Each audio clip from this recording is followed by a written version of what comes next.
बस यही लक्ष्य है।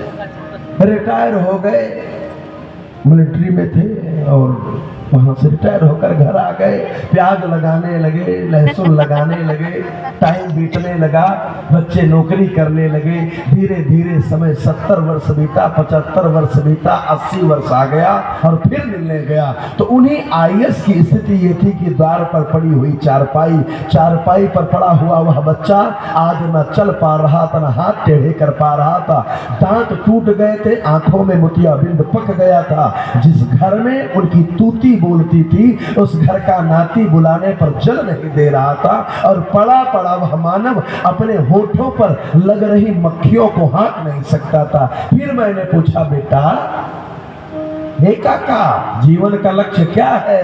उन्होंने कहा, गुरुजी अब भगवान अपने धाम ले चले। जीवन का लक्ष्य क्या? भगवान के धाम। भगवान अपने धाम ले चले। यदि हम लोग पढ़े लिखे हैं और निश्चित रूप से लगभग पढ़े लिखे लोग बैठे हैं तो एक बात जानते होंगे कि लक्ष्य जीवन में कई नहीं होते। जिनके लक्ष्य कई होते हैं वो जीवन में असफल हो जाते हैं। जीवन का लक्ष्य एक हुआ करता है। वो जीवन का लक्ष्य क्या है? भगवान हमको अपना बना ले, यही जीवन का लक्ष्य। फिर ये बीच में क्या था? डॉक्टरी, मास्टरी, नौकरी, लड़का, बच्चा, उनकी पढ़ाई क्या है? उपलक्ष्य है। क्या है? उपलक्ष्य। अब उपलक्ष्य आप किसको कहते हैं? जब घर में तिलक चढ़ती है, हमारे बेटे के शुभ तिलकोत्सव उपलक्ष्य में पधार कर कहते हैं ना, ये उपलक्ष्य है। लेकिन यदि आपके घर में तिलक चढ़ रही हो और आप इतने खो जाएं कि घर के छोटे बच्चों को अगले दिन विद्यालय न भेजें तो अगली पीढ़ी खराब होगी कि नहीं खराब होगी? तो इसलिए उपलक्ष्यों में मानवों को खो नहीं जाना चाहिए, बल्कि लक्ष्य का ध्यान रखना चाहिए। क्योंकि चलते चलते हम उपलक्ष्यों में खो जाते हैं। हमको लगता है आज जो शरीर हमारे पास है, हमारे पास जो सामर्थ्य है, हमारे पास जो पद है, हमारे पास जो प्रतिष्ठा है, यह अस्थायी रहने वाली है, यह नष्ट नहीं होगी। इसी उपलक्ष्य में ऐसे खो जाते हैं कि लक्ष्य कहीं धूमिल हो जाता है। उसी लक्ष्य की याद कराने के लिए आपके बीच में श्री व्यास जी महाराज ने भागवत कथा लिख करके आपको लक्ष्य की ओर उन्मुख कर रहे हैं। बोले वृंदावन बिहारी लाल की। तो ये लक्ष्य की ओर ले चलने की यात्रा है। लक्ष्य की ओर हम चलने वाले हैं, अपने प्राण प्रियतम परमात्मा की ओर चलना। वो प्राण प्रियतम परमात्मा प्राण प्रियतम क्यों है? एक दूसरा उदाहरण देता हूं। एक बार की घटना है। एक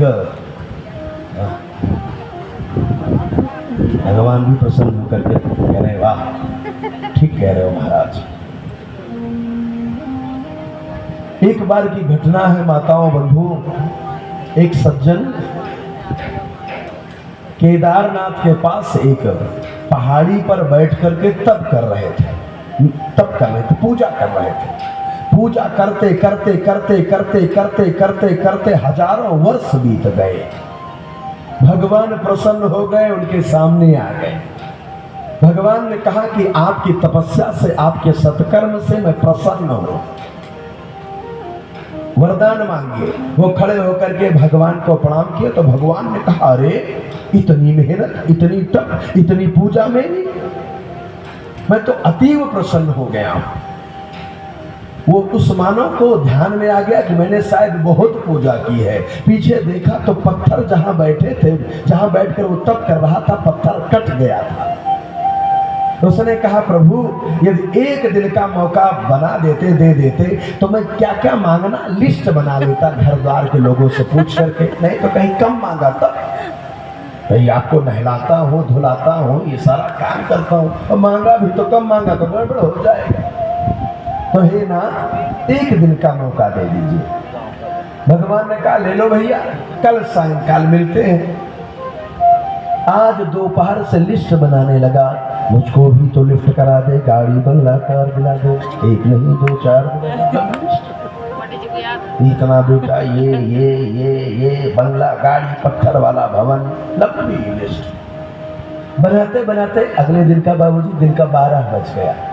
प्यास लग गई इसको, इतनी प्यास लगी कि अब लिस्ट रख दिया, कलम रख दिया, कापी रख दिया, पानी खोजने लगा।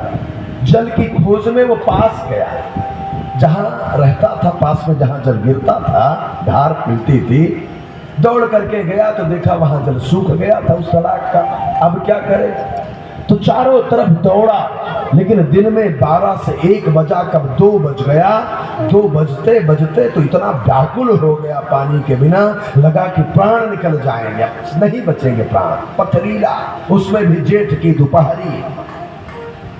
लौट करके पुस्तक के पास आया, सांस नहीं ले पा रहा था। अचानक भगवान ने लीला किया, एक ब्राह्मण का वेश बनाए और एक मटकी ले लिया सर पर, पास से निकलने लगे पानी लेकर के। ये दौड़ा, हे पंडित जी पानी पिला दो। पंडित जी पानी, पंडित जी ने कहा हम काहे पिलाए रे भैया, हम अपनी पत्नी बच्चों को ले जा रहे हैं, वो तो भगवान थे। अरे पानी पिला दीजिए पानी। उसने कहा नहीं नहीं, बड़ी दूर से लेकर आ रहा हूं। इसने कहा हमें पानी पिलाने से आपका लाभ है। क्या लाभ है? कहा अभी भगवान